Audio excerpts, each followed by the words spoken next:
Sain UU, tasain UU, yang artinya halo Rebahaners, dimanapun kalian berada, bagaimana kabarnya? Kembali lagi bersama saya John, still in the house.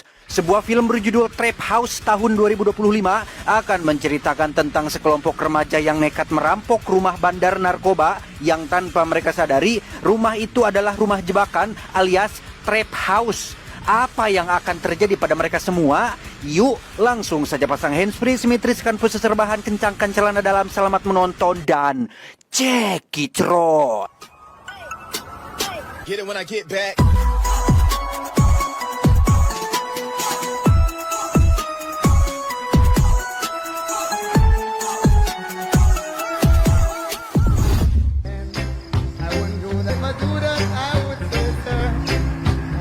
Berlatar di El Paso, Texas, cerita diawali dengan memperlihatkan dua agen DEA atau satuan yang bergerak dalam bidang pernarkotikaan. Ada Ray si pimpinan dan ajudannya yang bernama kita panggil saja Samsul, menyamar sebagai turis asing dalam misi penggerbekan sesuai petunjuk dari informan mereka di lapangan.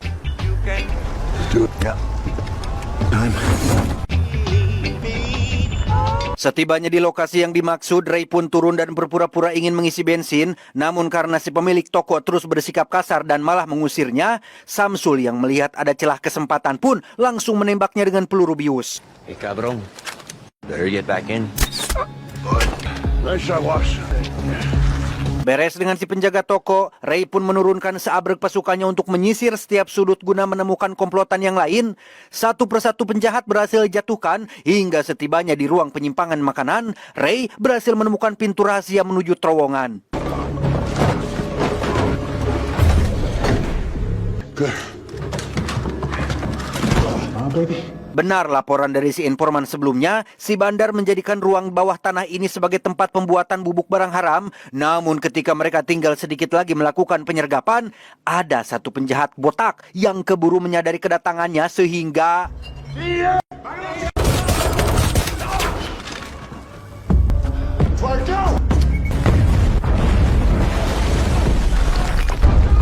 Ya, terjadilah ledakan besar yang menghancurkan terowongan bawah tanahnya. Beruntung Ray CS berhasil selamat, namun setibanya di luar...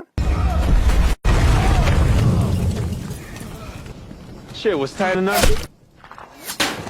Lagi, tanpa semua orang sadari, si bandar ternyata sudah mengirim seorang penembak jitu. Akibatnya, salah satu anggota terbaik di kesatuan pun bernama Manny pun harus tewas akibat tertembak pada bagian leher.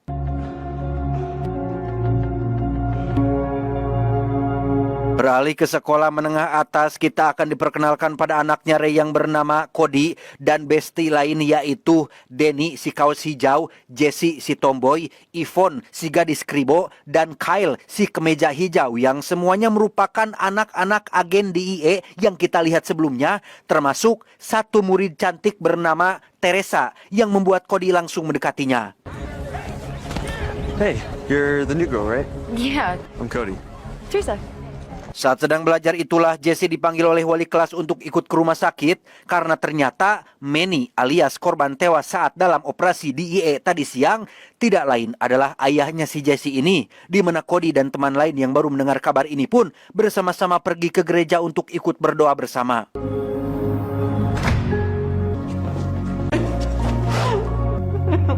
Setibanya di rumah, Cody langsung kena marah akibat pulang terlalu malam. Ray sadar betul jika Cody dan teman-teman yang lain sedang berkabung atas kematian Manny. Namun beliau dan para orang tua sepakat untuk saling menjaga keluarga masing-masing sampai mereka berhasil menangkap sindikat tersebut. Yeah. Thanks. Come on, let me make some to eat. Already ate. Dan mari saya perkenalkan Anda dengan si bandar yang bernama Benito. Ini bebenguknya, sadar jika ada orang dalam yang membocorkan markas rahasianya, ia pun menanyai satu anak buah yang baru beberapa bulan bekerja. Namun karena si anak buah mengaku tidak mungkin berkhianat, Benito pun meminta bukti kesetiaan dengan menyuruh si anak buah untuk menembak saudaranya sendiri.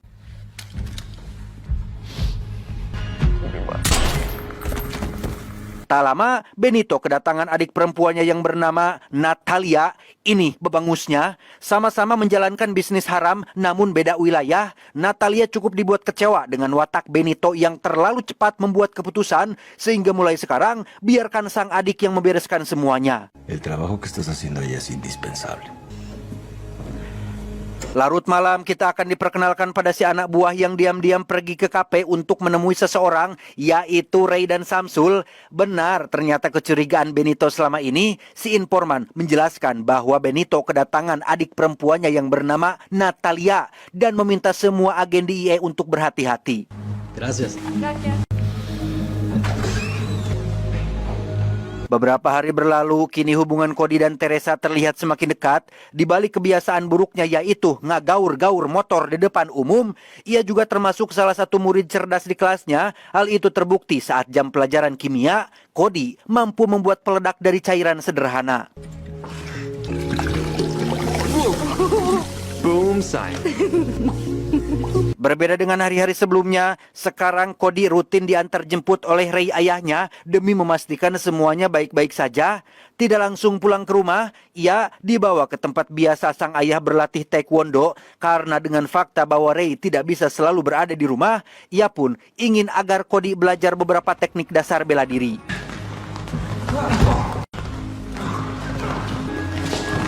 Tak lama, Cody CS mendapatkan kabar buruk dari Jesse yang akan pindah sekolah.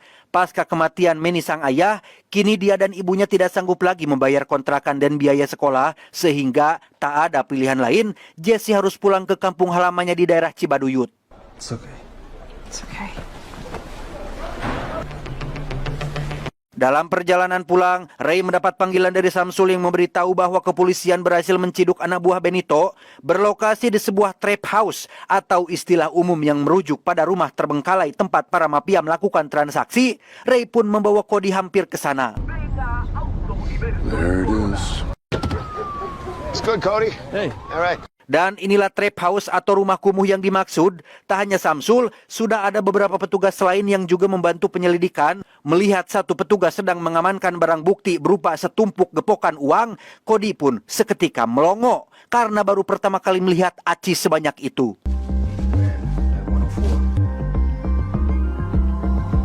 Karena kondisinya darurat, Ray terpaksa membawa Cody sekalian ke kantor guna membahas terkait identitas Natalia yang belum berhasil polisi ketahui. Saat sedang menunggu itulah, Cody tak sengaja melihat foto-foto Benito CS yang terpampang jelas pada mading penyelidikan dan memutuskan untuk memotret semuanya entah untuk tujuan apa. Menggunakan foto-foto tadi sebagai informasi, Cody nekat mengajak teman-temannya melakukan pencurian di salah satu trap house yang belum polisi datangi. Bukan merampok untuk foya-foya, Cody akan menyumbangkan semua uangnya untuk Jesse demi membantu masalah keuangannya. Denny, I don't love how quiet you're being. I'm thinking about it. Lay it on me. The lookout. Okay. Tanpa penolakan sedikit pun, mereka langsung setuju untuk melakukannya yang sebagai langkah awal, Cody mengajak Denny ke gudang latihan milik DIE untuk mencuri perlengkapan taktis yang dibutuhkan. Kembali pada si informan yang menemui Ray di sebuah kafe, saat sedang membahas identitas Natalia itulah, Samsul tak sengaja melihat mobil hitam terparkir di depan. Curiga jika ada seseorang yang sedang membuntuti mereka, Ray pun meminta semua orang untuk segera merunduk, tetapi...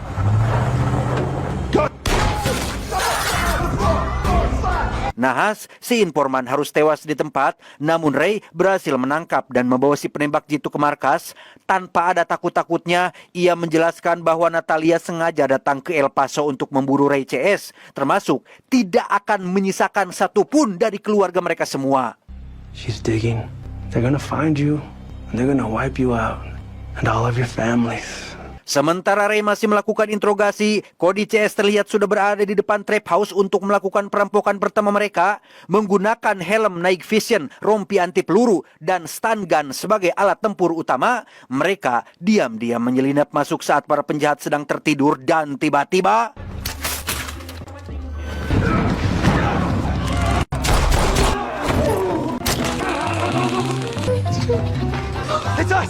Tanpa diduga, mereka berhasil mencuri uangnya dengan kode yang langsung memacu mobilnya. Tidak seperti yang diharapkan, uang yang didapat ternyata hanya berjumlah sekitar $400 atau sekitar 6 jutaan jika dirupiahkan, karena uangnya sudah keburu disetorkan ke tempat lain. Oh, our obituaries would be so sad. That was a goddamn run. Yeah. Kabar pencurian tersebut langsung sampai ke telinga Benito. Mengetahui anak buahnya masih hidup, ia pun menugaskan orang lain untuk menghabisinya saja. Hingga keesokan paginya saat dia memeriksa lokasi, mereka mendapati trap house sudah hangus terbakar, termasuk 2 mayat penjahat yang juga sudah mati. His bodies happened later. Yeah, Benito's not the forgiving type. Samsul curiga jika pelakunya adalah orang baru yang tidak tahu bahwa trap house ini milik Benito, karena jika mereka tahu, tidak mungkin sampai berani mengusik kerajaan bisnisnya. Begitu juga Natalia yang di awal mengira ini adalah ulah agen DIE, seketika merubah kesimpulan setelah menemukan helm night vision model basic atau mobil model dasar yang tidak mungkin digunakan oleh para profesional. No, it's not strange. The DEA sí se están revelando. Sukses membuat DIE dan Benito bingung, Cody kembali melihat foto penyelidikan yang kali ini targetnya adalah seorang kurir paruh baya kepercayaan Benito. Ia menjelaskan bahwa si kurir biasa melakukan transaksi setiap akhir pekan dengan rute yang sama, sehingga Cody CS akan mencegatnya di sebuah tempat sepi. I know where a pair.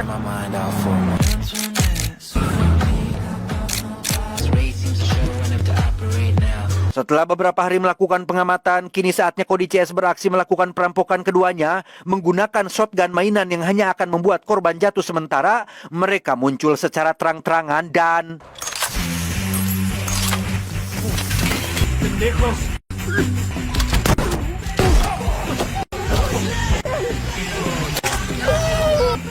Ya, Denny pun jatuh pingsan setelah si kurir membogam wajahnya. Sempat terjadi baku hantam. Kyle yang hampir menghabiskan semua waktunya bermain game Valorant pun berhasil menerapkan teknik menembak ke dunia nyata hingga sukses membawa kabur mobil box beserta uangnya.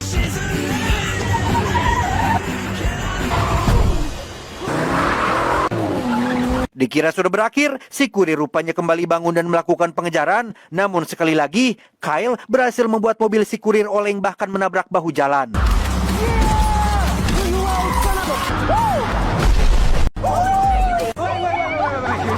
Sesuai ekspektasi, kali ini uang yang mereka curi jumlahnya ada sekitar $300.000 dan itu lebih dari cukup untuk membantu keuangan Jesse.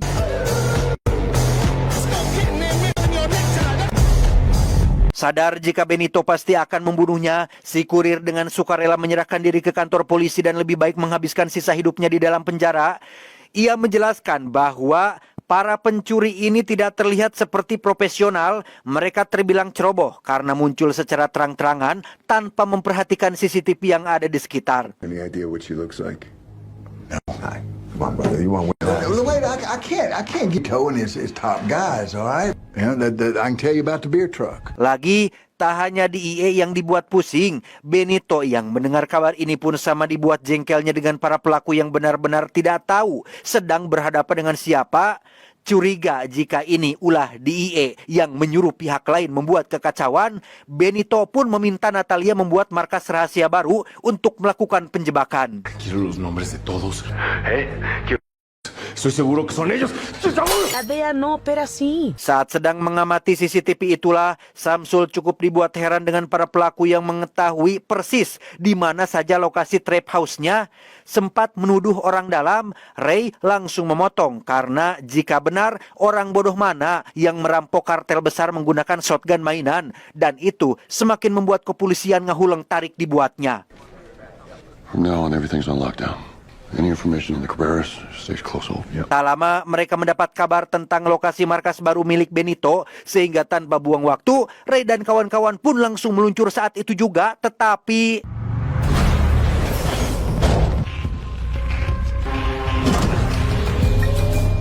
Ya, ternyata itu adalah jebakan yang sudah Natalia siapkan sebelumnya.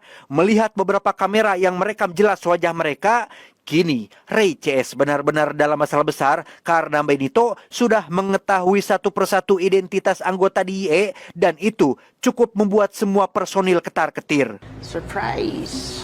Look at this.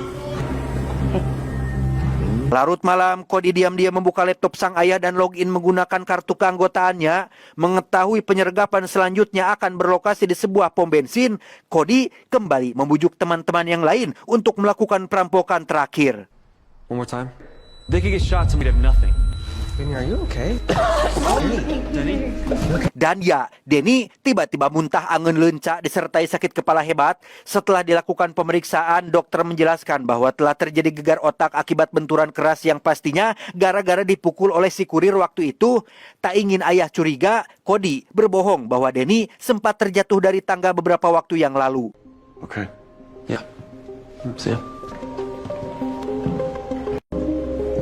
Penasaran, Ray kembali melihat rekaman CCTV dan mengamati dengan teliti setiap kejadian, termasuk saat si kurir membogam kepala salah satu pelaku.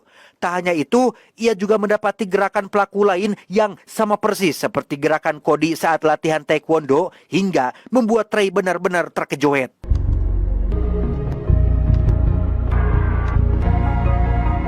Singkat cerita, tibalah Cody dan Kyle di lokasi pom bensin yang dimaksud. Karena Yvonne menemani Denny di rumah sakit, mereka tetap nekat melakukan perampokan hanya berdua saja. Hingga saat larut malam tiba, sudah ada Ray dan anggota DEA lain yang juga sama-sama akan melancarkan misinya. Sampai akhirnya...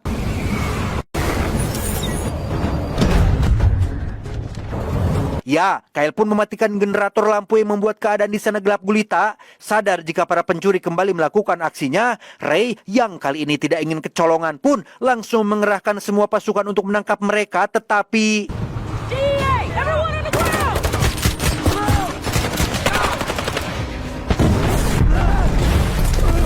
Terjadilah ledakan hebat yang menewaskan semua penjahat dan menyisakan Cody termasuk Kyle yang berhasil mendapatkan mobil box berisi uangnya.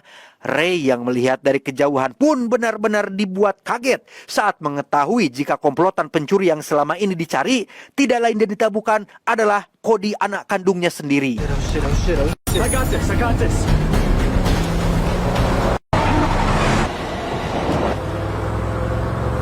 Lolos dari kejaran DEA, Cody pun memasukkan mobil boxnya ke dalam gudang rahasia tempat biasa mereka menyembunyikan barang bukti.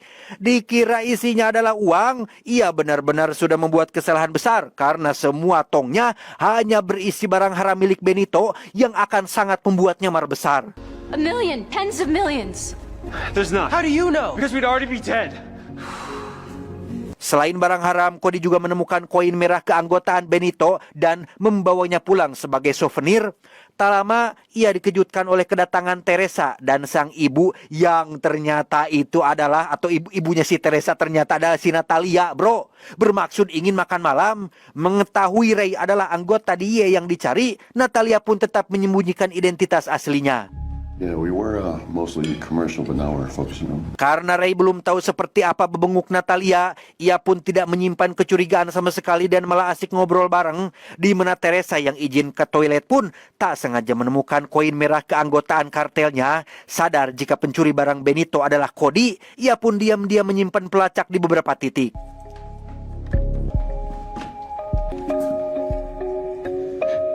Saat sudah pamit dan berada di dalam mobil itulah, Teresa langsung menceritakan semuanya, begitu juga Natalia yang sudah tahu jika ayah Cody adalah anggota DEA. Gara-gara temuan ini jugalah mereka jadi tahu bahwa Denny juga merupakan anak anggota DEA, sehingga ia segera mengirim satu penjahat untuk menculik Denny di rumah sakit.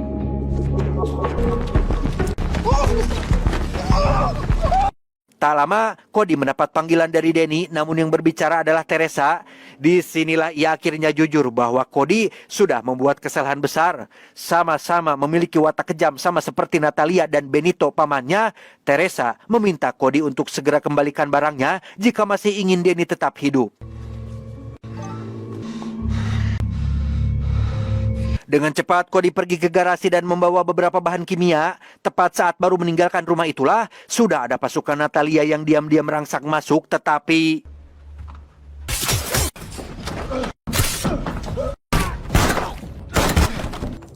Beres membogem para penjahat, Ray pun segera meminta Samsul melacak ponsel milik Cody yang padahal sedang pergi ke markas Benito untuk melakukan pertukaran. Bersamaan dengan anggota DEA yang berhasil menemukan lokasinya, Cody sudah membuat bom kimia yang disimpan bersama barang milik Benito dan tiba-tiba...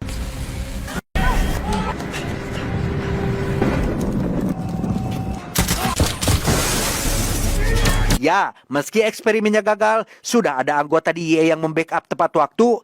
Cody yang melihat Denny diseret ke terowongan rahasia pun nekat keluar dari persembunyiannya tepat saat ibu Denny menembak babatok si Benito.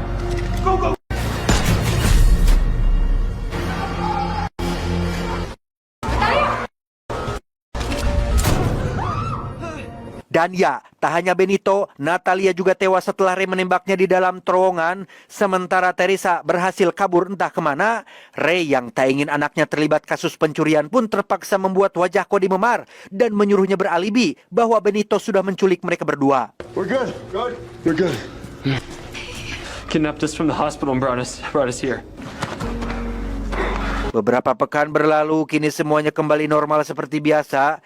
Di hari yang bahagia ini jugalah, Cody CS mengunjungi Jesse dan membawakan beberapa makanan. Sementara untuk Teresa, ia terlihat memajang foto para almarhum ketua kartel, termasuk Natalia, dan akan melakukan balas dendam di film selanjutnya. Tamat, ending yang sangat menggantungkan. Pesan yang bisa kita ambil dari film ini adalah kepedulian bukan soal seberapa besar yang kita beri, tapi seberapa tulus kita hadir untuk seseorang, karena satu perhatian kecil bisa menjadi alasan seseorang kembali kuat menjalani hidupnya. Ingat, dunia ini tidak selalu membutuhkan orang hebat, melainkan membutuhkan orang-orang yang peduli. Saya John, mewakili jajaran direksi yang bertugas mengucapkan terima kasih dan sampai jumpa di video selanjutnya. Adios, piring beling Evi Tamala. Cuau, cuau, cuau. Wah.